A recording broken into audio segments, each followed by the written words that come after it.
ለኪራይ እናወጣቸዋለን ማለት ነው። በዛ አማካኝነት ለፓርኪንግ እንዲሁም ደግሞ ለጥበቃ ለሹፌሮች የምናወጣውን ነገር ይቀንስልናል ማለትሽ ነው አይደለ? አመሰግናለሁ አቶ መዘክር። መቼም በዚህ ጉዳይ የሚከሰንም ሆነ የሚጠይቀን አካል መቼም ይኖራል ብዬ አላስብም። ትክክል ነሽ ወይዘሮ ሜላት። የመኪናዎቻችን ወጪ በኪራይ እንሸፍናለን እንበል። በዚህ ምክንያት ብቻ ወጪያችን ከ10 ሚሊዮን ወደ 2 ሚሊዮን ይሆናል እያልሽ ነው? አለቃ፣ እኔ ግን እዚህ ጋር ጥያቄ አለኝ። መኪና ተከራየን ማለት በቀን በቀን ልንከፍል ነው ማለት ነው። ያው እንደሚታወቀው ጊዜው ደግሞ የአጭበርባሪዎች ነው። ያ ማለት ደግሞ ሹፌሮቹ ሆን ብለው በአንድ ቀን ማለቅ የሚገባውን ስራ ቢያሳድሩብንስ? እሱ ትክክል ነሽ። እኛ ግን ከእነሱ ተሽለን መገኘት አለብን። መኪና ስንከራይ ቆጥረን የምንሰጣቸው ገንዘብ ብቻ ሳይሆን ስራንም ጭምር ነው ማለት ነው።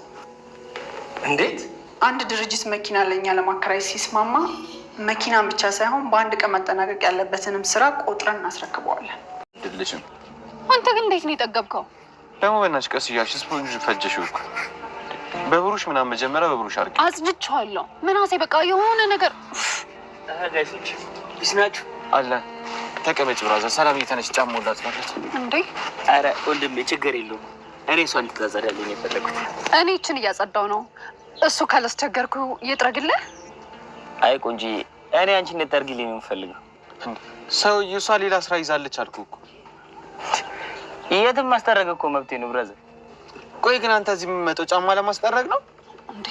ምን እያልክ ነው ምናሴ? ሰላምዬ እስኪ ተመልከች፣ ጫማው እኮ ንጹህ ነው። እና ቢሆንስ የተጠረገ ጫማ አይጠረግም? ምንድን ነው ይሄን ያህል የሚያስጨው? ሁኔታን ሳይ ግን ምንም አልተመቸኝም። ምናሴ ግን ደንበኛ እንደዚህ ይባላል እንዴ? አይ ሰላምዬ፣ ይሄ ሌላ ነገር ፈልጎ ነው እየመጣ ያለው። እንዴ ምን ሊፈልግ ይችላል? ሰሞኑን ልብ ብለሽ አይተሽ እኮ ነው የተጠረገ ጫማ ነው እያደረገ መጡ ጥረጉልኝ የሚለው። የኔ ቆንጆ በእናትሽ እሱ ዝም ብሎ የሚፈልግ ምንሽ ብቻ ጫማው አፉ አድርገህ አጠርግመውን ተነስ። አንተ ምናሴ ያማል እንዴ? ሙዙ ሳይሆን ጥቅማ ጥቅሙ ነው። እና እሱ እኮ አይቀርብንም፣ አሰራሩ ብቻ ነው የሚለወጠው። ኧረ በቀጥታ ቀርቷል ካልተባለ አይገባም። ሉሊት፣ ሀሳብሽ ምን እንደሆነ አልገባኝም፣ ግን እኔ እንደተረዳሁት ከሆነ እቅዱ ሁላችንም በስራችን ልክ ማግኘት የምንችልበትን ሁኔታ ፍንትው አድርጎ የሚያሳይ ነው። አይንን ጨፍነ መሆን አለበት እንጂ ሴትዮዋ እቅድ ለማንም አይጠቅምም። እንዴት? እስኪ ቆይ እሺ፣ ነገሩን ግልጽ አድርጊልኛ። አንተ ስራ ፈታል፣ እዚህ ቁሚያ። ይቅርታ ወይዘሮ ሜላት፣ መግባት እችላለሁ? እባክህ ግባ አቶ መዘክር። አመሰግናለሁ። ስራ አላስፈታሁሽም መሰለኝ። አረ ችግር የለውም ይደርሳል። ምን ነበር? ምን ልርዳ? ማውራት እንችላለን? ይቻላል፣ ግን አንተ እዚህ ድረስ መምጣት እኮ አይጠበቅብህም ነበር። እኔ ራሴ ይመጣ ነበር። እንዴ እንደዚህማ እኮ የተለየ ፍጡር አድርገሽ አትመልከችኝ። እንደሱ ማለት ሳይሆን እዚህ ድረስ ከምትደክም ብዬ እኮ ነው። ከሀገር አልወጣው፣ ቢሮዬ ደግሞ እዚሁ አካባቢ አይደል እንዲ ያለው? ወይስ አርጅታል እያልሽኝ ነው? እሺ በቃ ይቅርታ። ለምን ነበር የፈለከኝ? ወይዘሮ ሜላት በስራው አለቃዋን አስደመመችው። ወይዘሮ ሜላት ወደ ስራ ከገባሽ ቀናቶች ተቆጥረዋል። በዚህ ምክንያት እንግዲህ የድርጅቱን ገቢና ወጪ እያንዳንዱን ከዚህ በፊት ሲሰራ የነበረውንና ወደፊት መስራት ያለበትን ሁሉ ኦዲት አድርጋ አቅርባለች ማለት ነው ለሁሉም ሰራተኞችና ለአለቃዋ። እና እዛ የቀረበችው ፕሮጀክት ደግሞ ድርጅቱ እስካሁን የሄደበት መንገድ ሁሉ በጣም ስህተት እንደሆነ አንድ ባንድ እያስረዳቻቸውና ወደፊት ደግሞ ማድረግ ያለበትን ሁሉን ማስረዳቻቸው። እናም ከሰራተኛውም ሆነ ከአለቃዋ የመጣባትን ጥያቄ እሷ ባወጣችው ንድፍና እቅድ ዙሪያ ላይ ያቀረቡትን ሁሉ ጥያቄዎች አንድ ባንድ በሚያሳምን ሁኔታ መልሳ ሁላቸውንም አስደምማቸዋለች።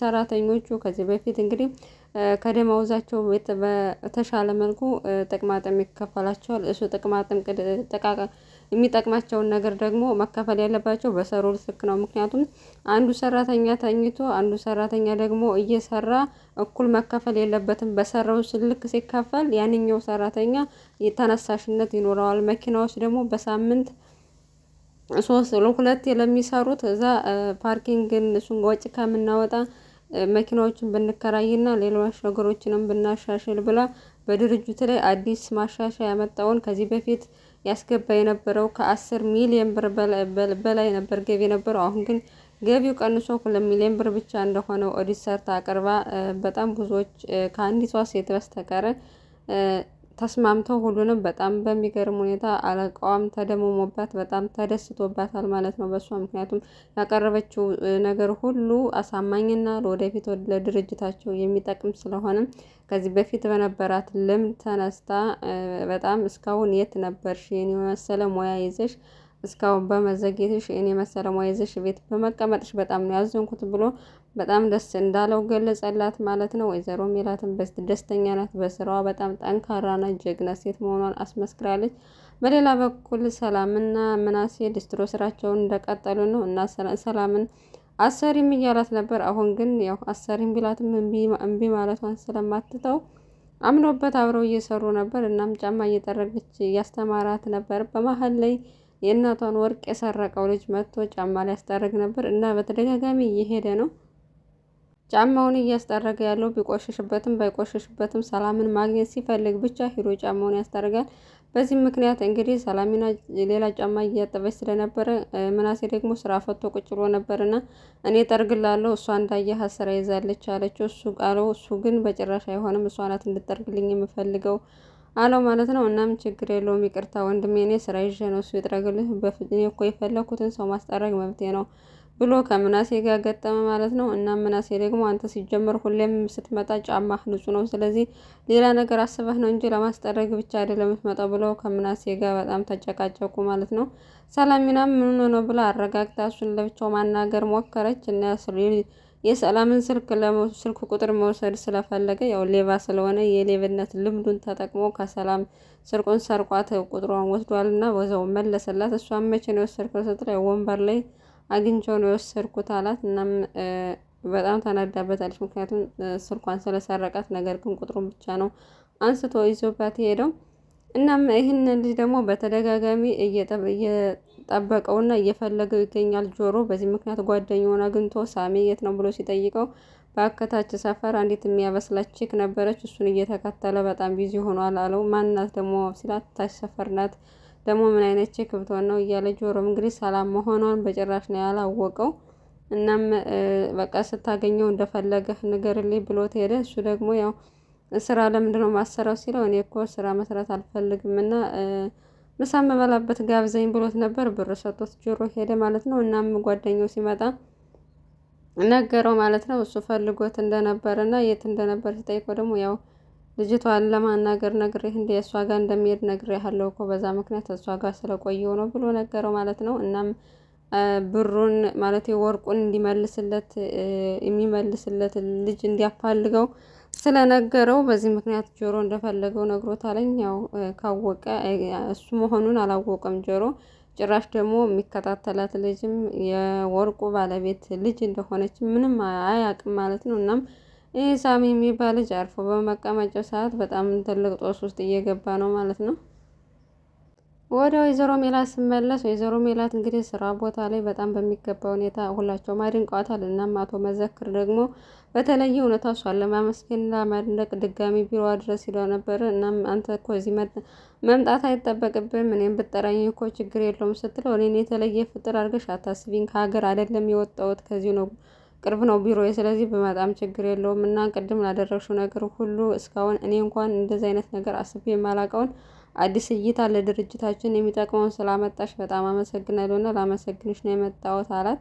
እሷ ግን ቢሆን በሆን እኮ ቅድም አመስግነህኝ ጨርሰናል፣ ድጋሚ ምንም የምታመሰግነኝ ነገር የለም፣ ይህ ደግሞ ስራዬ ነው ግዴታዬ ነው አላት። እናም እሱም ለዚህ ላሰራሽው ስራ ሁሉ እንደ ማበረታቻ ጥቅማ ጥቅም ሳይሆን እንደ ማበረታቻ ገንዘብ ልሰጥሽ እፈልጋለሁ ሲላት በጭራሽ እኔ የሰራው ስራዬ ነው እንደዚህ አይነት ነገር ደግሞ አልለመደብኝም ብላ ድርቅ አለች። ያው እሱም ለምኗት ነበር። መጨረሻ ላይ ግን በቃ የለመደብሽን ነገር ከማስተውሽ ያለመደብሽን ነገር ከማስለምድሽ በቃ ችግር የለውም ስትላት በቃ ብሎ ጥሏት ሊሄድ ነበር። እሷ ግን ስታስበው ብሩ እንደሚያስፈልጋት ስላሰበች አንተን ከማስቀይም በቃ ፈቃደኛ ነኝ ብላ ነበር። እሱ ግን አይ እኔ የለመድሽው ነገር ማስተዋል ፈልግም እኔ ደግሞ በልምዳ ምናለው ቢላትም እሷ ግን ፈቃደኛ ሆና ብሩን ተቀብላለች ማለት ነው። እናም ብዙ ብር ነው ያስተላለፈላት ወደ አካውንቷ። በዚህ ምክንያት በጣም ደስ ብሏታል። ግን ደግሞ ያው ድህነቷን እያስታወሰች እያዘነች ነበር። እንደ ድህነት የሚያስጠላ ነገር የለም። ምክንያቱም ከዚህ በፊትም ሰላም እነሱ ቤት ሰራተኛ እያለች አባቷን ገንዘብ ስትጠይቃት 200,000 ብር ወደ አካውንቷ ስታስተላልፍላት እትዬ ምንም ቢቸግረው ድሃ እንዳይሆኑ ያላትን አባባል ሁላ እያስታወሰች እያዘነች ነበረ። ምክንያቱም አልፈለገችም ነበር። በመጨረሻ ላይ ስለሚያስፈልጋት ገንዘቡ ነው እንደገና ጠይቃ ማለት ነው የወሰደችው። በዚህ ምክንያት በጣም ደስ ብሏት ልጆቿ ጋር እንግዲህ ልብስም የተለያዩ ስጦታዎች ለሰላምም ለሀናም ለድንብላልም ለምናሴም አድርጋ ይዛላቸው ሄዳለች። ሰላምና ምናሴም ከስራ ውሎ መተው ድንብላልን ወተት ገዝተሽ ነይ ብሏት እየጠበቁ ነበር እና ሰላሚና በጣም ስለራባት እየተጫነጨች በመሀል ወይዘሮ ሜላት መጣችና ወይዘሮ ሜላትንም ያው የት ቆይተሽ ነው ማየ ብለው ሲጠይቋትኝ ያው ስራ ነበርኩ በጣም ድክም ብሎኛል እና ደግሞ አንዳንድ ነገሮችን ገዝቼ መምጣት ስላለብኝ በዛ ነው የሄድኩታልና ስጦታ ይዤላችሁ መጥቻለሁ ስትላቸው እነሱ ደግሞ ገንዘቡን ከየት አመጣሽ ነው ስጦታውን ከመስጠትሽ በፊት ገንዘቡን ከየት እንዳመጣሽው ንገሪን አሏት። እሷም ያው አለቃዬን በስራዬ ስላስደሰትኩት በዛ ምክንያት ነው ገንዘብ የሰጠኝ ብትላቸውም ጭራሽ አላመኗትም እና ማይልኝ ብለው ምናሴ ሞት እሱ ሰጥቶኝ ነው ያመጣው። ስለዚህ ስትወጡ ያስፈልጋችኋል ብዬ አንዳንድ ልብስ ገዝቼላችኋለሁ ብላ ሰጠቻቸው። እነሱም በጣም ደስተኛ ሆኑ። ምክንያቱም እናታቸው በስራዋ ውጤታማ ስለሆነች በጣም ደስ ብሏቸዋል ማለት ነው። ነገር ግን እዛ ድርጅት ውስጥ ያለችው አንደኛዋ ሴት የወይዘሮ ሜላት ሀሳብ ሁሉንም ቢቀበሉትም እሷ በጭራሽ ሊዋጥላት አልቻለችም። ምክንያቱም ሰራተኞች በሚሰሩት ስራ ልክ ነው ገንዘብ ማግኘት ያለባቸው ብላ ስላለች እሷ ደግሞ የዚህ ድርጅት ደሞዝ የታወቀ ነው። ስለዚህ ለእኛ እኮ የሚጠቅመን ጥቅማ ጥቅሙ ነው። ይህን ደግሞ ለማስቀረት እያሰበች ነው። ትናንት መጣ እኛ ላይ እያንዳንዳችን ከጨዋታዎች ልታደርገን ነው እያለች ነበረ። ነገር ግን ሁለታቸውም ድርጅት ያሉ ወንዶች ሰራተኞች ማለት ነው እኛ የእሷ ተንኮልና የእሷ ለድርጅታችን የሚጠቅም ነገር ያለገች እንጂ እኛ ላይ ምንም ነገር የሚጎዳ እያንዳንዱ ሰው ላይ ሰራተኛውም ላይ ሆነ አሰሪው ላይ የሚያመጣ ምንም ችግር የለም ብለው ሁለታቸው እንግዲህ አሳምነዋታል። እሷ ግን ወይዘሮ ሜላትን የጠመደቻት ይመስላል። ምክንያቱም ከኋላ መጣ እንደ ስኬታማ ስትሆን እና ደግሞ ሰራተኛው በስራው ነው እያንዳንዱን ገቢ ማግኘት ያለበት በስራው ልክ ድረስ ነው ብላ አዲስ ህግ ስላመጣች በጣም ጣም ዳይዛታለች ማለት ነው ወይዘሮ ሜላትን።